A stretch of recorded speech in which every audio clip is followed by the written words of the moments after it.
সূরা হুজুরাতের 11 এবং 12 নম্বর আয়াতে আমাদের ভিতরে 6টি বদ অভ্যাস সম্পর্কে আল্লাহ আলোচনা করেছেন। 1 নম্বর, আমাদের কেউ যেন আরেকজনকে ঠাট্টা না করে, উপহাস না করে, মস্কারা না করে, গ্রাম্য ভাষায় ঠিসারা না করে। 2 নম্বর, একে অপরকে যেন অযথা দোষ না দেয়। 3 নম্বর, একজন আরেকজনকে যেন খারাপ নামে না ডাকে। 4 নম্বর, একজন আরেকজনকে যেন খারাপ ধারণা না করে। 5 নম্বর, কেউ কারো দোষ অনুসন্ধানে কারো পিছনে যেন আমরা না লাগি। 6 নম্বর, আমরা কেউ যেন কারো গীবত না করি। এই 6টি বদঅভ্যাস আমাদের কারো মজে যদি থাকে, এই মুহূর্তে যেন আমরা দিল থেকে এগুলা বের করে দিতে পারি। আল্লাহ তৌফিক দান করেন। আল্লাহ বলেন, ইয়া আইয়ুহাল্লাযীনা আমানু, হে ঈমানদারগণ, লা ইয়াসখার কওমুম মিন কওম, তোমাদের মধ্যে এক সম্প্রদায় আরেক সম্প্রদায়কে যেন উপহাস না করে, ঠাট্টা না করে। আসা আইয়াকুনু খায়রাম মিনহুম, আল্লাহ বলেন হতে পারে যাদেরকে ঠাট্টা করা হলো তারা ঠাট্টাকারী দলের চাইতে আরো বেশি দামি। সহজে আমি ওনাকে ঠাট্টা করলাম, আল্লাহ বলে না, তুমি তাকে ঠাট্টা করবা না, হতে পারে তুমি যাকে ঠাট্টা করেছ সে তোমার চাইতে দামি। এই জন্য একজন আরেকজনকে যেন ঠাট্টা না করে। ওয়ালা নিসাউম মিন নিসাইন আসা আইয়াকুন্না খায়রাম মিনহুন, একদল নারী যেন অপর দল নারীকে ঠাট্টা না করে। আল্লাহ বলেন, যেই নারী অপর দল নারীকে ঠাট্টা করে, হতে পারে যাদেরকে ঠাট্টা করা হয়েছে ওই নারীরা ঠাট্টাকারিণী নারীদের চাইতে দামি। জামিলা খাতুন রহিমা খাতুনকে ঠাট্টা করছে, আল্লাহ বলেন হতে পারে রহিমা খাতুনকে যে তুমি ঠাট্টা করলা, এই রহিমা তুমি জামিলার চাইতে দামি হতে পারে আল্লাহর কাছে। তো এই জন্য পুরুষ পুরুষকে ঠাট্টা না করা, নারী নারীকে ঠাট্টা না করা। আয়াত দ্বারা উদ্দেশ্য হলো পুরুষ পুরুষকে, নারী নারীকে, পুরুষ নারীকে অথবা নারী পুরুষকে, কোনো মুসলমান কেউ কাউকে ঠাট্টা করবে না। আল্লাহ এই বদ অভ্যাস থেকে আমাদেরকে বাঁচার তৌফিক দান করেন। 2 নম্বর, ওয়ালা তালমিজু আনফুসাকুম, তোমরা একে অপরের দোষারোপ করবা না, একে অপরকে দোষারোপ করবা না।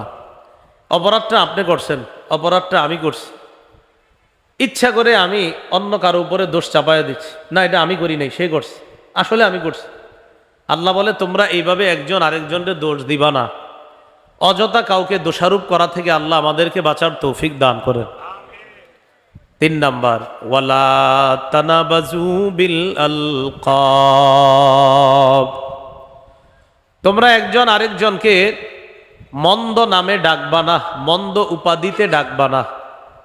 আপনাদের এলাকার একজনের নাম সলিম উদ্দিন, আপনারা বললেন সল্লা, ওনার নাম সলিম উদ্দিন, আপনি কেন তাকে সল্লা বললেন? আপনারা বললেন কিরে কল্লা ভালো আছস, তার নাম কলিম উদ্দিন, আপনি তাকে কল্লা বলছেন, এটা আপনি কবিরা গুনাহ করছেন। একজনের নাম জালাল উদ্দিন, আপনি তাকে বললেন কিরে জালু কেমন আছস, তার নাম জালাল উদ্দিন। এই কথাগুলা সতর্কতার সাথে বোঝার চেষ্টা করা। একটা লোক তার নাম সুন্দর আব্দুর রহমান, আপনি তাকে বললেন কিরে বল্টু, এই যে আপনি তাকে এই কথাগুলা বললেন, এই নামে যে আপনি তাকে ডাকলেন, এটা আপনি কবিরা গুনাহ করলেন।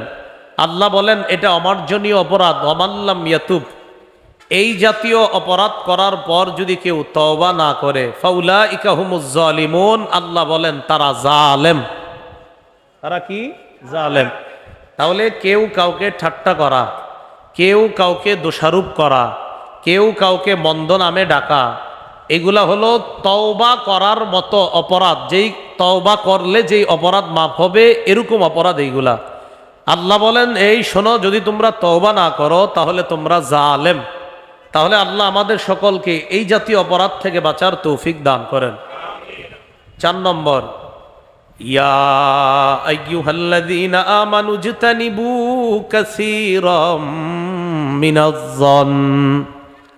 হে ঈমানদারগণ, তোমরা ভালো ধারণা করবা মানুষের প্রতি, খারাপ ধারণা করা থেকে বাঁচো।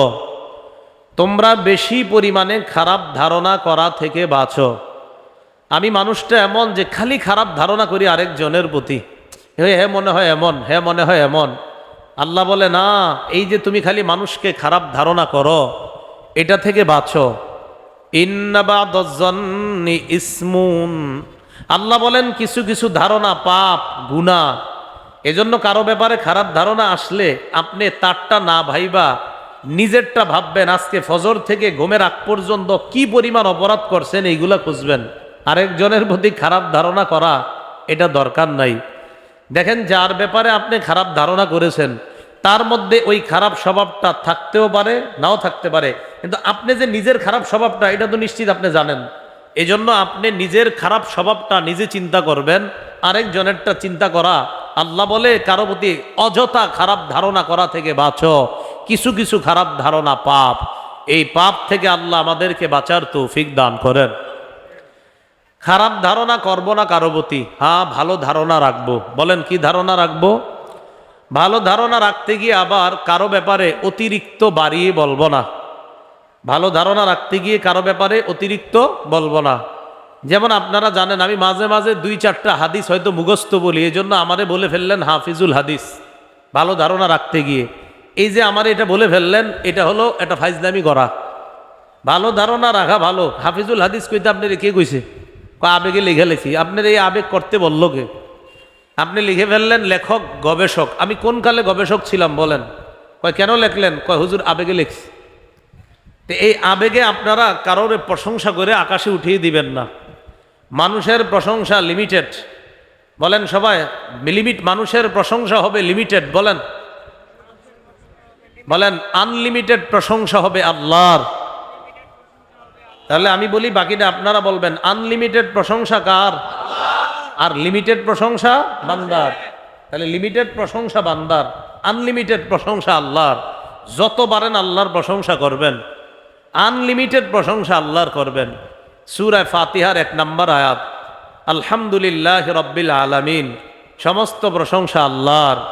সূরা আনআমের 1 নম্বর আয়াত, আলহামদুলিল্লাহিল্লাযী খালাকাস সামাওয়াতি ওয়াল আরদ, সমস্ত প্রশংসা আল্লাহর যিনি আসমান সমূহ এবং জমিন বানিয়েছেন। সূরা বনী ইসরাঈলের 111 নম্বর আয়াত, কুলিল হামদুলিল্লাহিল্লাযী লাম ইয়াত্তাখিয ওয়ালাদা। নবী আপনি বলেন সমস্ত প্রশংসা আল্লাহর যিনি কোনো সন্তান গ্রহণ করেননি। সূরা কাহাফের 1 নম্বর আয়াত, আলহামদুলিল্লাহিল্লাযী আনজালা আলা আবদিহিল কিতাব, সমস্ত প্রশংসা আল্লাহর যিনি তার বান্দার উপর কোরআন নাজিল করছেন। সূরা আনকাবুতের 59 নম্বর আয়াত, কুলিল হামদুলিল্লাহ ওয়া সালামুন আলা ইবাদিহিল্লাযীনা ইসতাফা। নবী আপনি বলেন সমস্ত প্রশংসা আল্লাহর। সূরা সাবার 1 নম্বর আয়াত, আলহামদুলিল্লাহিল্লাযী লাহু মা ফিস সামাওয়াতি ওয়া মা ফিল আরদ, সমস্ত প্রশংসা আল্লাহর, আসমান এবং জমিনের সব কিছু যার। সত্যি করে দিল থেকে আওয়াজ দিয়ে বলেন, আসমান আর জমিনের সব কার? আল্লাহ কয় যেহেতু সব আমার, এই জন্য সব প্রশংসা হবে আমার। তা আসমান জমিনের সব কার? এই জন্য আল্লাহ কয় সমস্ত প্রশংসা হবে আল্লাহর। সূরা ওয়াস-সাফফাতের 181-82 নম্বর আয়াত, আমরা যখন মুনাজাত করি, মুনাজাত শেষ করে হুজুর কিভাবে দেখবেন? সুবহানা রাব্বিকা রাব্বিল ইজ্জাতি আম্মা ইয়াসিফুন ওয়া সালামুন আলাল মুরসালিন ওয়ালহামদুলিল্লাহি রাব্বিল আলামিন, সমস্ত প্রশংসা আল্লাহর যিনি বিশ্ব জগতের রব। সূরা মুমিনের 65 নম্বর আয়াত, ওয়াল হাইয়্যু লা ইলাহা ইল্লা হুয়া ফাদউহু মুখলিসিনা লাহুদ্দিন, তিনিই চিরঞ্জীব, তিনি ছাড়া কোনো ইলাহ নাই, তাকে একনিষ্ঠভাবে ডাকো। সমস্ত প্রশংসা ওই আল্লাহর যিনি বিশ্ব জগতের রব। সূরা তাগাবুনের 1 নম্বর আয়াত, আল্লাহ বলেন ইউসাব্বিহু লিল্লাহি মা ফিস সামাওয়াতি ওয়া মা ফিল আরদ লাহুল মুলকু ওয়া লাহুল হাম। আল্লাহ বলেন আসমান জমিনের সবাই পুত পবিত্রতা বর্ণনা করে আল্লাহর, সমস্ত রাজত্ব আল্লাহর, সমস্ত প্রশংসা আল্লাহর। যেহেতু আসমান জমিনের সব আল্লাহর, আসমান জমিনের সবাই পুত পবিত্রতা বর্ণনা করে আল্লাহর, অতএব আনলিমিটেড প্রশংসা হবে এক সত্তার, তিনি কে? বুঝছেননি সবাই? তাহলে আনলিমিটেড প্রশংসা হবে আল্লাহর, লিমিটেড প্রশংসা হবে বান্দার। কিন্তু আমরা বান্দাদের এত প্রশংসা করি, করতে করতে আমারে আপনারা দেখছেন জায়নামাজে নামাজ পড়তে আপনাদের রুমের মধ্যে আরিফ বিন হাবিবরে দেখছি গাছের উপরে দাঁড়ায় নামাজ পড়ে। আচ্ছা, এটা কোন কি দরকার কোন তো? আমরা তো দেখছেন রুমে, আপনি বাড়ায় কইতে হবে কি লেগে? আপনি দেখলেন আমারে গাছের নিচে দাঁড়ায় নামাজ পড়তেছি, আপনি বললেন আরিফ বিন হাবিবরে দেখলাম গাছের উপরে নামাজ পড়তেছে, নিচ উপরে কেমনি এখন আমারে? এটা হলো বাড়ায়া প্রশংসা, এগুলা জায়েজ না, এগুলো হারাম। তো খারাপ ধারণা রাখবো না মুসলমানের প্রতি, ভালো ধারণা রাখবো, রাখতে গিয়ে বাড়ায়া প্রশংসা না করা। হ্যাঁ, বান্দার প্রশংসা করা জায়েজ আছে। সূরা কলামের 4 নম্বর আয়াত আল্লাহ বলেন, ওয়া ইন্নাকা লা আলা খুলুকিন আযীম, হাবিব আপনি মহান চরিত্রের উপর অধিষ্ঠিত আছেন। এই এলাকার মধ্যে কোনো নাস্তিক যদি কখনো আইসা বলে নবীর চরিত্রে এই সমস্যা ওই সমস্যা, আমার আগে যিনি আলোচনা করছিলেন উনি খুব ভাষণ দিচ্ছিলেন, আস্তে আস্তে শুনতেছিলাম, তো দেখলাম উনি বলতেছিলেন যে অনেকে নবীর ইজ্জত নিয়ে কথা বলে, এই বলে সেই বলে। কোনো নাস্তিক যখন নবীর ইজ্জত নিয়ে কথা বলে তখন বলবেন, নাস্তিক ভাইয়া, আপনারে যিনি বানাইছে তিনি বলে দিয়েছেন আমার নবীর চরিত্র সেরা, আপনি বললেও সেরা, না বললেও সেরা, কারণ আপনারে বানানোরা বলছে আমার নবীর চরিত্র সেরা। নাস্তিকরে বানাইছে কে? আল্লাহ। তো বলবেন আপনারে যিনি বানাইছে উনি বলছে আমার নবীর চরিত্র মহান, অতএব আপনি এনে হাউমাউ করে কোনো লাভ নাই, নবীর চরিত্র মহান, এটাই চূড়ান্ত কথা। এটা কেউ মানলেও চূড়ান্ত কথা, না মানলেও চূড়ান্ত, কারণ ঘোষণাটা আল্লাহ। তো মানুষের প্রশংসা করলেন নবী, আল্লাহ নবীর প্রশংসা করলেন। সূরা আলী ইমরানের 39 নম্বর আয়াত, জাকারিয়া নবীর সন্তান ইয়াহইয়া নবীর প্রশংসা আল্লাহ করেছেন। জাকারিয়া নবী বয়োবৃদ্ধ হয়ে গিয়েছেন, স্ত্রী বয়োবৃদ্ধা, সন্তান হয় না। মারিয়ামের ঘরে বেমৌসুমি খাবার দেখলেন, খাবার দেখা জাকারিয়া নবী আল্লাহর কাছে দোয়া করলেন, রব্বি হাবলি মিন লাদুনকা যুররিয়াতান তাইয়্যিবা, আল্লাহ আপনার পক্ষ থেকে আমাকে একজন পবিত্র সন্তান দান করেন। মনে রাখেন, রব্বি হাবলি মিন লাদুনকা যুররিয়াতান তাইয়্যিবা, এই আয়াতটা সূরা আলী ইমরানের 38 নম্বর আয়াত, 3 নম্বর পারা, হাফিজি কোরআন অনুযায়ী 14 নম্বর পৃষ্ঠার একদম শুরু লাইনটা, রব্বি হাবলি মিন লাদুনকা যুররিয়াতান তাইয়্যিবা, আল্লাহ রব আপনি আপনার পক্ষ থেকে আমাকে একটা পবিত্র সন্তান দান করেন। ইন্নাকা সামিউদ দুআ, আপনি দোয়া শ্রবণ করেন। এই এলাকার যে ভাইয়াটা বিয়ে করছে 10 বছর সন্তান হয় না, এই ভাইটাকে আর ওই ভাইয়ের বিবিকে বলবেন, তোমরা সূরা আলী ইমরানের 38 নম্বর আয়াতের রব্বি হাবলি মিন লাদুনকা থেকে ইন্নাকা সামিউদ দুআ পর্যন্ত এই দোয়াটা পড়বা আর আল্লাহর কাছে দোয়া করবা। এইভাবে দোয়া করবেন, আল্লাহ জাকারিয়া নবী বৃদ্ধ বয়সে আপনার কাছে দোয়া করছে, আল্লাহ আপনি জাকারিয়া নবীকে বৃদ্ধ বয়সে সন্তান দান করছেন, মাবুদ গো আমিও ওই দোয়াটা করলাম, আমার বিয়ে হয়েছে 10 বছর, একটা সন্তান হয় না, আল্লাহ আপনি আমাকে এই দোয়ার বদৌলতে আমাকে একটা সন্তান দান করেন। এই দোয়া করেননি? করে না, না কইরা বাসে ওঠে আর টলারে ওঠে, উইঠা কই জানি যায় সন্তান চাইতে। কেন আপনি এদিক সেদিক যান? আল্লাহ তো শিখাই দিছে সন্তান কোথায় যাবেন। আল্লাহ কথাগুলা বুঝার তৌফিক দান করেন। তাহলে জাকারিয়া আলাইহিস সালাতু ওয়াস সালামের দোয়ার পরে আল্লাহ পাক রব্বুল আলামিন এবার সন্তানের সুসংবাদ দিলেন। সূরা আলী ইমরানের 39 নম্বর আয়াতে আল্লাহ বলেন, ফানাদাতুল মালাইকাতু ওয়া হুয়া কাইমুন ইউসাল্লি ফিল মিহরাব। জাকারিয়া নবী যখন মেহরাবে নামাজে দাঁড়াইছে, ফেরেশতারা ডাক দিয়ে বললেন, ও জাকারিয়া নবী, আল্লাহ তো আপনার দোয়া কবুল করে ফেলছে। আল্লাহ আপনাকে সুসংবাদ দিচ্ছে, ইয়াহইয়া নামে আপনার একটা পুত্র সন্তান হবে, তার 4টা গুণ হবে। মুসাদ্দিকাম বিকালিমাতিম মিনাল্লাহ, তিনি আল্লাহর কালিমাকে সত্যায়নকারী হবেন। 2 নাম্বার, ওয়া সাইয়্যিদা, নেতা হবেন। 3 নাম্বার, ওয়া হাসুরা, পবিত্র হবেন। 4 নাম্বার, ওয়া নাবিয়্যাম মিনাস সালিহিন, তিনি একজন নেককার নবী হবেন। কি বুঝলাম? দোয়ার অ্যাকশন কেমন? আল্লাহ যেই সন্তানটা দিবে, আল্লাহ সন্তান হওয়ার আগে নামও রাখলেন ইয়াহইয়া, 4 গুণওয়ালা হবে সন্তানটা, আল্লাহর কালিমাকে সত্যায়ন করবে, নেতা হবে, পবিত্র হবে, একজন নেককার নবী হবে, তাহলে এই জায়গায় মানুষের প্রশংসা কে করেছেন? আল্লাহ। মানুষের প্রশংসা মানুষ করা জায়েজ আছে। রাসূলুল্লাহ সাল্লাল্লাহু আলাইহি সাল্লাম হযরত ওমরের প্রশংসা করছে। যেই পথে শয়তান হাঁটে, যেই পথে হযরত ওমর হাঁটে, ওই পথে শয়তান হাঁটে না। ছোটবেলা থেকে গল্প আকারে শুনছেন। এটা বুখারী শরীফের হাদিস, 3294 নম্বর হাদিস, 3294। এই হাদিসের বর্ণনাকারী সাদ ইবনে আবি ওয়াক্কাস রাদিয়াল্লাহু তাআলা। এই হাদিসের মধ্যে নবীজি এক জায়গায় একটু হাসি দিবে, তখন আমরাও একটু হাসি দিব, বেশি জোরে না, হালকা আওয়াজে হাসিটা দিবেন। আমার নবী আগে হাসিটা দেখ, তখন আপনারাও দিবেন, আমিও দিব। ঠিক আছে ইনশাআল্লাহ? আচ্ছা, সাদ ইবনে আবি ওয়াক্কাস রাদিয়াল্লাহু তাআলা আনহুর বর্ণনা।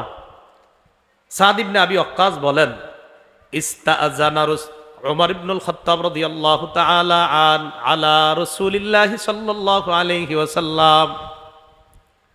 ওমর ফারুক রাদিয়াল্লাহু তাআলা নবীর কাছে অনুমতি চাইলেন, হুজুর আপনার বাসায় আমি একটু আসতে চাই।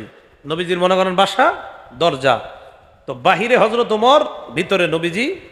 হযরত ওমর বাহির থেকে অনুমতি চাইতেছে যে আমি ওমর আসছি, নবীরে বলো যে আমি একটু ভিতরে আসার অনুমতি আছে কিনা। যেই সময় অনুমতি চাইছে ওই সময়টা খুব মন দিয়ে বুঝেন।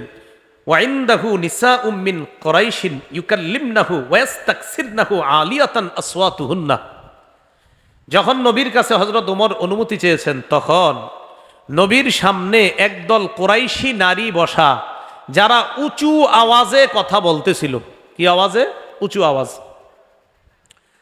তো যেই মাত্র হযরত ওমর অনুমতি চাইলেন, ফালাম্মাস্তাযানা উমারু কুমনা ইয়াবতাদিরনাল হিজাব। হযরত ওমর যখন অনুমতি চাইলেন, তখন নবীর সামনে থাকা নারী, নবীর বিবিগণও ছিলেন সেখানে, এই নারীরা উইঠা তাড়াতাড়ি পর্দার আড়ালে গেছে। কোথায় গেছে? পর্দার আড়ালে। তো যখন নারীরা পর্দার আড়ালে গেছে, ইতিমধ্যে ফাআযিনা লাহু রাসূলুল্লাহি সাল্লাল্লাহু আলাইহি ওয়াসাল্লাম, হযরত ওমরকে আল্লাহ নবী ঘরে ঢুকার অনুমতি দিলেন। হযরত ওমর যখন ঘরে ঢুকতেছে, ঢুকার সময় দেখে ওয়া রাসূলুল্লাহি সাল্লাল্লাহু আলাইহি ওয়াসাল্লাম ইয়াদহাক। ওমর ফারুক যখন ঘরের মধ্যে ঢুকে, ওই যে নারীরা হযরতে ওমর অনুমতি চাওয়ার পর ঘরের মধ্যে পর্দার আড়ালে যে চলে গিয়েছে, হযরতে ওমর ঘরের মধ্যে ঢুকার সময় দেখে আল্লাহর নবী হাসতেছেন। নবীজি কি করতেছে? হাসতেছে। এটা হালকা হাসি দেন, আস্তে ধীরে, বেশি জোরে না। আচ্ছা যাক, ঠিক আছে। রাসূলুল্লাহ সাল্লাল্লাহু আলাইহি সাল্লাম হাসতেছে কেন? নারীরা তাড়াতাড়ি উইঠা পর্দার আড়ালে গেছে। তো ওমর ঢুকছে, নবীজি হাসতেছে। হযরত ওমর ঢুকার পর নবীজির হাসি দেখে একটা বাক্য বলছে।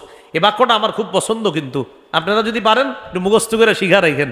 আমি মাঝে মাঝে শুয়ে থাকলে, গাড়িতে বসে থাকলে এই বাক্যটা মনে পড়লে তো আমিও হাসি আর ভালোও লাগে বাক্যটা। হযরত ওমর ফারুক রাদিয়াল্লাহু তাআলা আনহু নবীজিরে বললেন, আদহাকাল্লাহু সিন্নাকা। বলেন আদহাকাল্লাহু সিন্নাকা। বলেন আদহাকাল্লাহ সিন্নাকা। এর মিলায় বলবেন আদহাকাল্লাহু সিন্নাকা, আদহাকাল্লাহু সিন্নাকা। হযরত ওমর বললেন, আদহাকাল্লাহু সিন্নাকা ইয়া রাসূলুল্লাহ। হে আল্লাহ নবী, আপনি যে হাসতেছেন না, আল্লাহ যেন সারা জীবন আপনার এই হাসি মুখটা সব সময় হাসি মাখা রাখেন।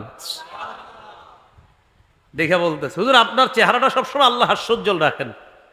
হযরত ওমরে এটা বলার উদ্দেশ্য হলো, হুজুর আপনার চেহারাটা হাসি মুখ সবসময় থাক, আমি চাই। আপনি হাসলেন কেন একটু আমারে যদি বলতেন ভালো লাগতো। তো রাসূলুল্লাহ সাল্লাল্লাহু আলাইহি সাল্লাম বললেন, ওমর আমি হাসছি কেন জানো? আমার সামনে একদল নারী ছিল, ওই পর্দার আড়ালে আছে। যেই মাত্র ফালাম্মা সামি'না সাউতাকা, তোমার আওয়াজটা শুনছে তারা, কুমনা ইবতাদারনাল হিজাব, সবগুলা উইঠা তাড়াতাড়ি ওই যে পর্দার আড়ালে চলে গেছে ওখানে। হযরত ওমর কয়, তারপর? আমি যখন দেখছি তোমার আওয়াজ শুনে এইগুলা পর্দার আড়ালে চলে গেছে, এই জন্য তোমারে দেখে আমি হাসি শুরু করছি। এইগুলা তোমার আওয়াজ শুনে দৌড় দিচ্ছে। হযরত ওমর বললেন, ফান্তা কুনতা আহাক্কা ইয়াহাবনা ইয়া রাসূলুল্লাহ। হুজুর তারা তো আপনাকে বেশি ভয় পাওয়া দরকার ছিল। এবার পর্দার এপাশ থেকে ওপাশে নারীরা, নবীর বিবিগণ আছেন। তো হযরত ওমর ফারুক রাদিয়াল্লাহু তাআলা আনহু বললেন, ইয়া আদুওয়াতি আনফুসিহিন্না, হে আত্মশত্রু নারীগণ, মানে ওই নারীগণ যারা নিজেরা তোমরা নিজেদের শত্রু, আর তাহাবনানি ওয়ালা তাহাবনা রসুল আল্লাহ, তোমরা আমাকে ভয় পাও, আল্লাহ রসুলকে ভয় পাও না? এই প্রশ্ন করার পর পর্দার আড়াল থেকে নারীরা যে জবাবটা দিছে এটা শুনলে আপনাদের হাসি উঠবে। নারীরা কয়, কুল না নাম, ওমর ঠিকই কইছ, তোমারে আসলে একটু বেশি ভয় পাই আমরা। তো হজরতে ওমর কয়, আমারে বেশি ভয় পাওয়ার কারণ, কয় আন্তা আফাদ্দু ও আগলা জুমির রসুলিল্লাহি সাল্লাল্লাহু আলাইহি সাল্লাম, তুমি নবীর চাইতে একটু কঠিন ভাষা কও আর একটু কঠোর বেশি, তো এজন্য তোমার সামনে কিছু কইতে পারি না, নবীর সামনে সহজে কিছু কইতে পারি, কারণ তুমি একটু কঠিন মানুষ। এইটা সই না রসুল্লাহ সাল্লাল্লাহু আলাইহি সাল্লাম হজরত ওমরকে যা বললেন, ওয়াল্লাযী নাফসি বিয়াদি মা লাকিয়াকা শাইতান ক্বাদ তুসালিকান ফাজ্জান ইল্লা সালাকা ফাজ্জান গায়রা ফাজ্জিক। আল্লাহর কসম যার হাতে আমার জান, ওমর তুমি যেই রাস্তায় আসো, ওমর আসতেছে আর শয়তানও এই রাস্তায় রওনা করছে। মা লাকিয়াকা শাইতান ক্বাদ তুসালিকা, তুমি আসতেছো, শয়তান যাইতেছে, তোমারে শয়তান দেখছে, দেখার সাথে সাথে ইল্লা সালাকা ফাজ্জান গায়রা ফাজ্জিক, তোমার রাস্তার পরিবর্তে এই রাস্তা থেকে তাড়াতাড়ি সরে শয়তান অন্য রাস্তা ধরে, তোমার রাস্তায় শয়তান আর হাঁটে না, আরেক রাস্তা দিয়ে হাঁটা শুরু করে। এই জন্য নবী বলছেন, আমার ওমর আল্লাহর বিধান পালন করার ক্ষেত্রে সবচেয়ে কঠিন। হযরত ওমর ওই ব্যক্তি, হক এক পাশে রাখবেন, বাতিল আরেক পাশে রাখবেন, হক বাতিল দুই পাশে, মাঝখানে দাঁড় করায় দিবেন। তিনি হলেন হযরত ওমর ইবনুল খাত্তাব। বাতিল হকের সাথে লাগবে না, হক বাতিলের সাথে লাগবে না। ওমর তো ওমর, হক হক, বাতিল বাতিল। বাতিলের ক্ষেত্রে ওমর ঘুষিমিশি, ইনিয়ে বিনিয়ে, এমন তেমন ওমর, এগুলো হযরত ওমর বুঝতেন না। হক বাতিল মাঝে দাঁড় করাবেন, তার নাম ওমর, একদম সোজা চাপটা। তো ওমর ফারুক রাদিয়াল্লাহু তাআলা আনহুর প্রশংসা করলেন নবীজি। মানুষের প্রশংসা করা জায়েজ আছে, রাসূলুল্লাহ সাল্লাল্লাহু আলাইহি সাল্লাম বাড়ি করলেন না, যতটুকু প্রশংসা দরকার ততটুকু করলেন। আবু বকর সিদ্দিক রাদিয়াল্লাহু তাআলা আনহু দেখেন, সাহাবীদের প্রশংসা যখন করা হতো তারা বিনয়ী হতো, আর আমাদের প্রশংসা করলে আমরা আরো অহংকারী হই, আরো ভাবসাব বাড়ে, পাঞ্জাবিটা আরো আগের চাইতে বেশি নড়াচড়া করে।